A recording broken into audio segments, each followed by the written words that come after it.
Alors, bon matin tout le monde. On est maintenant rendu dans la deuxième capsule de ce chapitre de Pythagore. Alors, la dernière fois, dans la première capsule, tu as appris la formule pour la relation de Pythagore. Moi, je vais te montrer une autre façon d'utiliser cette formule-là. Alors, la dernière fois, ce que tu faisais, c'est que tu cherchais la mesure d'un des côtés qui manquait, soit le cathète ou soit l'hypoténuse.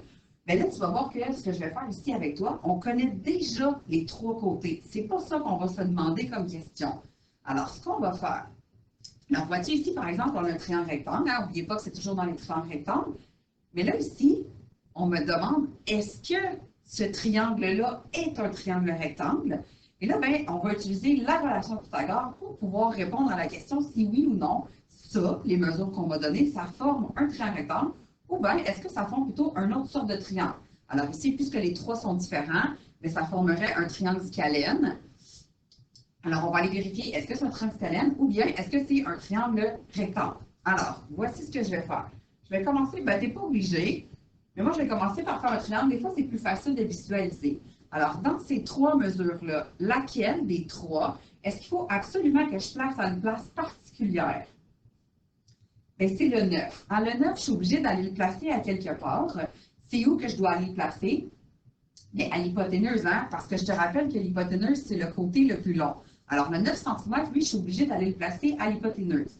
Le 6 et le 7 cm, là, est-ce qu'il y a un côté en particulier où je dois aller les placer? Pas tellement. Alors, je peux placer le 6 cm ici et le 6 cm là. J'aurais pu les inverser. Les cathètes, aux autres, ce n'est pas très important. Mais l'hypoténuse, elle, oui. Alors, ça, est-ce que ça fait un triangle rectangle? Est-ce que j'ai le droit de faire ce dessin-là?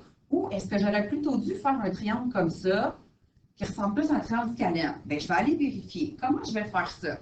Je vais utiliser la formule. Et là, la dernière fois, avec Jean-René, la formule, lui, il avait écrit de l'autre sens. Il avait marqué C à la 2 égale A à la 2 plus B à la 2. Est-ce que ça dérange si moi, je décide de mettre le C à la 2 à la fin, au lieu de le mettre au tout début? Ça ne change rien, OK? Alors, moi, je préfère le mettre à la fin. Toi, si tu préfères le mettre au début, mets-le au début. Un ou l'autre, ça revient au même. Maintenant, dans la formule, là, il faut que j'aille remplacer la mesure des côtés. Alors, laquelle des trois, encore une fois, est-ce que je suis obligée? Bien, c'est le 9 cm que je suis obligée de mettre à la position de l'hypoténuse. Puis après ça, les deux cathètes, bien là, ça n'a pas d'importance. Que tu mettes le 6 à la place du A ou le 7, ça va revenir au même. Et là, ce que tu vas faire avec ça, bien, tu vas aller le calculer. Alors, tu peux utiliser ta calculatrice ou tu peux le faire mentalement si tu es capable. Alors, 6 exposant 2, bien, c'est 6 fois 6, ça fait 36. 7 exposant 2, c'est 7 fois 7, ça fait 49. Et de l'autre côté, 9 exposant 2, bien, 9 fois 9, ça fait 81. Ensuite, on va additionner ce qu'on peut additionner. Et là, qu'est-ce que tu remarques? Bien, c'est pas équivalent, hein? 85, c'est pas égal. Alors, évidemment, première des choses, on va aller le dire, hein? Ce n'est pas égal. Et puisque ce n'est pas égal, est-ce que donc le triangle que j'ai tracé était un triangle rectangle? Malheureusement, non. Alors, on va conclure que le triangle, il n'est pas rectangle. Donc, ce n'est pas un triangle rectangle. Alors, j'aurais dû tracer un triangle plutôt scalène. Je n'aurais pas le droit de faire un triangle qui ressemble à un triangle rectangle. On va répéter la même chose, mais évidemment, cette fois-ci, peut-être que tu t'en doutes, hein, ça va peut-être fonctionner, là, tu sais. Alors, même chose, j'ai un triangle, je ne sais pas si c'est un triangle rectangle, je vais aller placer mes mesures. Laquelle des trois est-ce que je dois positionner absolument?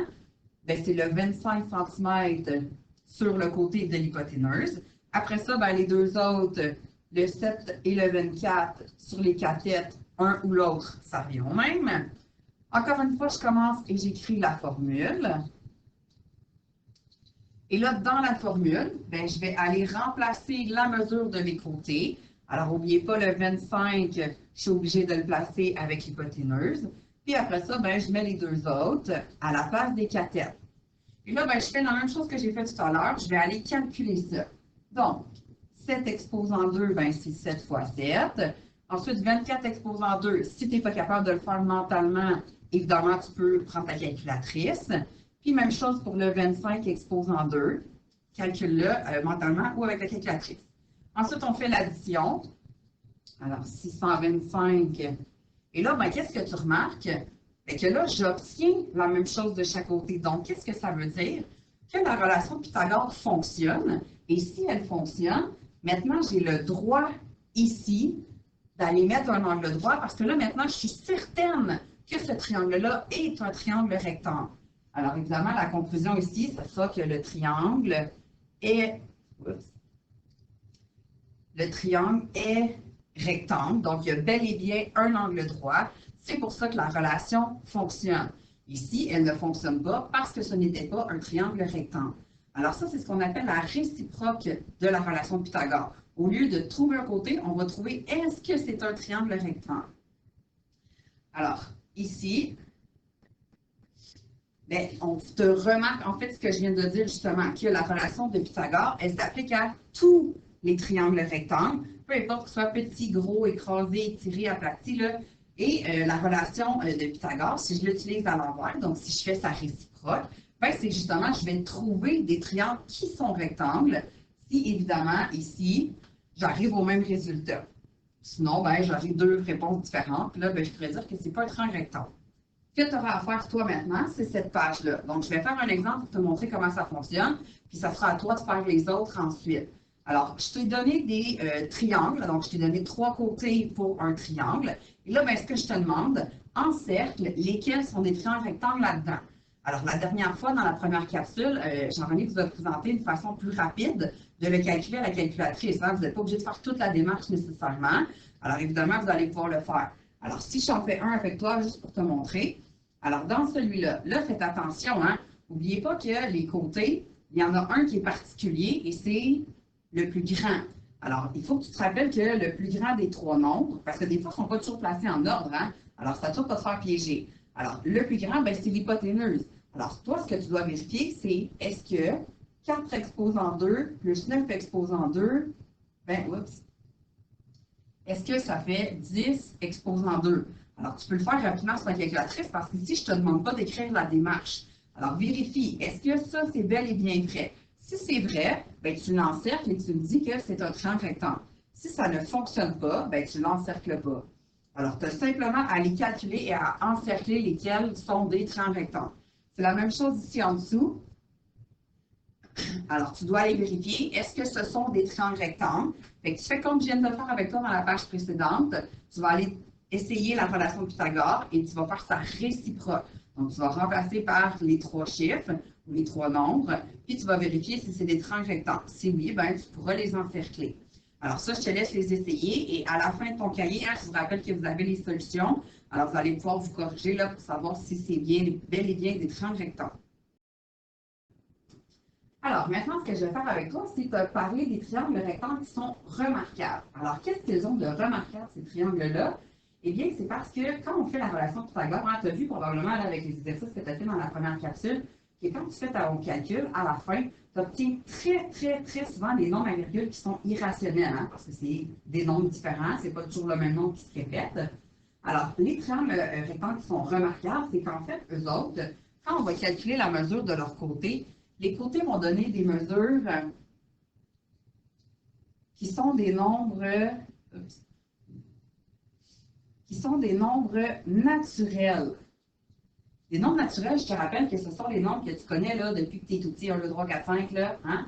Alors, dans les triangles remarquables, quand on va faire la relation de Pythagore, bien, tous les calculs qu'on va faire, toutes les réponses qu'on va trouver, toutes les mesures de côté, ça sera des nombres naturels. Donc, 17, 22, 36, peu importe.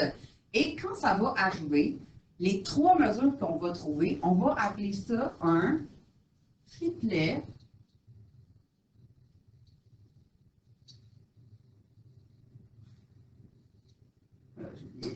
j'ai oublié un H ici, pythagoricien. Alors, quand on va trouver là, les 3 mesures, bien, ces 3 mesures-là, quand ça sera des nombres naturels, on appelle ça un triplet pythagoricien. Je vais faire des exemples avec toi, juste pour être certaine que c'est clair. Alors, si on regarde ici, hein, te rappelles-tu, dans la première capsule, on a parlé de ce triangle-là, hein, le triangle 3, 4, 5. Alors, ce triangle-là, c'est un triangle remarquable. Et 3, 4 et 5, ça forme un triplet pythagoricien. Parce que ce sont 3 nombres qui sont naturels. Et quand je calcule la relation de Pythagore, bien, ça me donne bel et bien un triangle rectangle parce que j'obtiens le même résultat à la fin de mon calcul. Évidemment, c'est celui-là, en fait, qui revient le plus souvent. C'est 3, 4, 5, là, ça, c'est celui qui revient le plus souvent, mais ce n'est pas le seul. Alors, on t'a mis deux autres exemples où les trois côtés, ce sont des nombres naturels. Quand je fais la relation Pythagore, ça me donne le même résultat de chaque côté du égal. Alors, je peux dire que ces trois nombres-là, ça fait des triplets qui sont pythagoriciens. Donc, trois nombres naturels quand la relation de Pythagore fonctionne. Alors, toi, ce que tu auras à faire, c'est évidemment aller en trouver, parce qu'il y en a d'autres qui existent que ces trois exemples-là. Alors, je te montre comment faire, puis toi, tu essaieras d'en trouver d'autres. Alors, si par exemple, j'essaye celui-là, OK? Alors, je vais te montrer un exemple de démarche rapide, OK? Alors, tu peux évidemment écrire ta formule, mais si je ne te la demande pas, là, la démarche, bien évidemment, tu n'es pas nécessairement obligé de m'écrire la formule. Alors, dans cet exemple-là, il y a un nombre que je dois absolument mettre à la place de l'hypoténuse, c'est le plus grand. Alors, le plus grand, c'est 45. Après ça, les deux cathètes, je les remplace. Là, après ça, tu calcules. Alors, je vais prendre la calculatrice pour les calculer en même temps que toi. Alors, si on fait 27 exposant 2, ça fait 729. Si ensuite, on fait 36 exposant 2, puis si on fait 45, et puis après ça, n'oublie pas d'additionner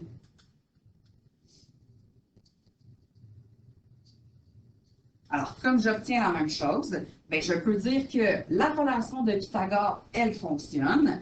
Et puisque ce sont trois nombres naturels, ceux-là, ce sont des triplets. En fait, c'est un triplet pythagoricien parce que j'ai trois nombres où la relation Pythagore fonctionne. Évidemment, ça, c'est la démarche un petit peu plus longue. Hein? Si je ne te la demande pas, comme ici, là, je ne t'ai pas demandé de démarche, alors évidemment, tu peux faire le truc plus rapide avec la calculatrice. Puis là, tu peux aller trouver, parmi les exemples qui restent, lesquels sont des triplets pythagoriciens, donc que la relation Pythagore fonctionne. Là, c'est déjà des nombres naturels. Fait que ça, tu es correct. Alors ça, je te laisse les essayer. Vous aurez encore une fois les réponses là, à la fin du cahier. Je termine avec toi avec la conjecture. Hein? Je te rappelle que dans les problèmes de mathématiques, des fois, il y a des conjectures. Hein? C'est souvent la phase que vous faites. Malheureusement, il faut quand même en faire. Alors, vous allez voir que celle-là, elle n'est pas nécessairement difficile, mais c'est un petit truc qu'il faut trouver. Alors, qu'est-ce qu'on doit faire avec ça? Je t'ai déjà placé trois exemples, donc trois triangles rectangles. Et là, qu'est-ce que tu remarques qu'il y a de plus dans ces triangles-là qu'on n'avait pas vraiment parlé jusqu'à maintenant? Il y a des angles. Hein? Il y a un angle de 30 degrés dans chacun de ces triangles-là. Et là, ce qu'on me demande de trouver, on me demande de trouver un lien. Un lien qu'il y a entre cet angle-là de 30 degrés et là, il faut que je fasse un lien avec quoi? Avec le côté qui est opposé à cet angle-là. C'est quoi le côté opposé à l'angle de 30 degrés? Opposé, ça veut dire en face. Donc, le côté opposé à 30 degrés, c'est celui-là. Dans le deuxième exemple, c'est celui-là. Et dans le troisième exemple, c'est celui-là. Donc, il faut que je prenne ces côtés-là et que je trouve un lien avec un autre côté du triangle. Donc, il faut que je prenne ce côté-là. Là, je trouve un lien avec les autres côtés. Mais là, qu'est-ce que tu remarques? Il me manque la mesure de ces côtés-là. Alors, je vais te laisser les trouver. Alors, mets la capsule sur pause. Trouve la mesure de ces côtés-là. Puis après ça, je vais revenir avec toi. Puis on va essayer de voir est-ce qu'il y a un lien entre ce côté-là opposé à l'angle de 30 degrés puis un autre des côtés. Alors maintenant, tu es supposé être arrivé au même résultat que moi. Donc, les calculs là, avec les démarches, etc. Et là, je ne sais pas si vous remarquez, là, mais ici, j'ai mis 4 chiffres après la virgule. On pourrait arrondir. Okay? Ce n'est pas faux si vous l'arrondissez. Moi, je l'ai laissé comme ça. C'est juste parce qu'à la fin, la réponse que j'obtiens, elle est plus précise. Fait ici, je n'ai pas besoin de mettre des environs parce que ça m'a bel et bien donné cette réponse-là. Alors que dans d'autres exemples, là, vous voyez ici, je ne les ai pas arrondis, mais quand je suis arrivée à la fin, là, je l'ai arrondi, donc j'ai mis des environs. Alors, mais il faut absolument que tu mettes au moins 2 chiffres après la virgule. Ça, c'est obligatoire. Mais comme je vous dis, les autres, moi, je les laisse parce que c'est plus précis. Ceci étant dit, j'ai mis les résultats sur les triangles et là, on va essayer de répondre à la question. Alors, le côté qui est opposé à l'angle de 30 degrés, quel lien je peux faire avec les deux autres? Même chose ici, celui-là, qu'est-ce que je peux faire? Puis celui-là, qu'est-ce que je peux faire? Dans les trois exemples qui sont là, il y en a un qui est peut-être plus facile à voir, celui-là. Pourquoi est-ce que celui-là, il est peut-être un peu plus facile le lien à voir? Parce que ce sont des nombres qui sont naturels. Il n'y a pas de virgule. Quand je regarde le 14 et le 28, es-tu capable de voir un lien entre les deux? Bien, soit qu'on fait x2 ou soit qu'on fait divisé par 2. Hein? Bien, est-ce que ça fonctionne aussi dans les deux autres exemples? Puis aussi, regarde, le 28, c'était quel côté? Ah, le 28 ici, c'était l'hypoténuse. Mettons que je m'en vais ici. Si je prends le côté qui est opposé à l'angle de 30 degrés, donc le 3,75, et que je regarde l'hypoténuse, est-ce que c'est vrai que ça fonctionne encore? Si je fais 3,75 fois 2, est-ce que c'est vrai que ça me donne 7,5? Ou bien le contraire, si je prends 7,5 puis je divise par 2, est-ce que ça donne 3,75? Oui, hein, ça fonctionne encore. Là, wow, je vais vérifier ici, là, juste pour être certaine que j'ai bel et bien trouvé la bonne affaire. Alors, est-ce que le côté qui est opposé à l'angle de 30 degrés, donc le 2,5, est-ce que c'est vrai que par rapport à l'hypoténuse, soit que je multiplie par 2 ou soit que je divise par 2? Oui, hein? Alors ça, c'est une particularité des triangles rectangles ayant un angle de 30 degrés à l'intérieur. C'est seulement ces triangles-là. Si au lieu de 30 degrés, j'avais 32, ça ne fonctionne pas. Si j'avais 40, ça ne fonctionne pas. C'est tout simplement les triangles rectangles avec un angle de 30 degrés. Ceux-là, ça va fonctionner. Je te rappelle que quand on fait des conjectures, il faut terminer avec une phrase. Hein? Alors, je te rappelle un peu là, comment on fait déjà pour faire la phrase. Bien, souvent, on va repartir des mots qui ont été utilisés dans la question au départ. Alors, je le relis juste pour être certaine. On m'a demandé de trouver un lien entre le côté opposé à l'angle de 30 degrés et un autre côté du triangle. Alors, ces mots-là, je devrais les réutiliser. Mais je devrais aussi préciser que je suis dans un triangle rectangle qui a un angle de 30 degrés, parce que c'est juste ces triangles-là qui fonctionnent. Alors, je te donne un exemple d'une phrase qui est possible. Évidemment, tu peux en écrire d'autres que celle-là. Alors, je vais commencer et je vais dire que dans un triangle rectangle ayant un angle de 30 degrés,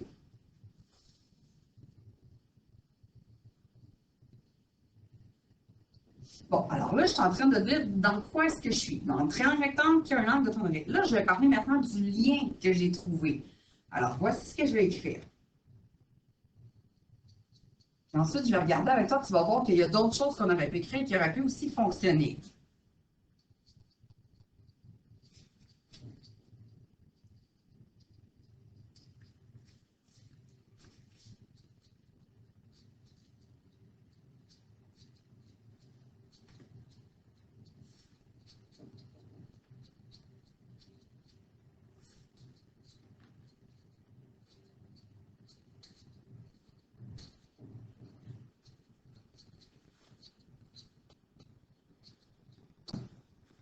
Alors, voici un exemple de phrase où on explique le lien.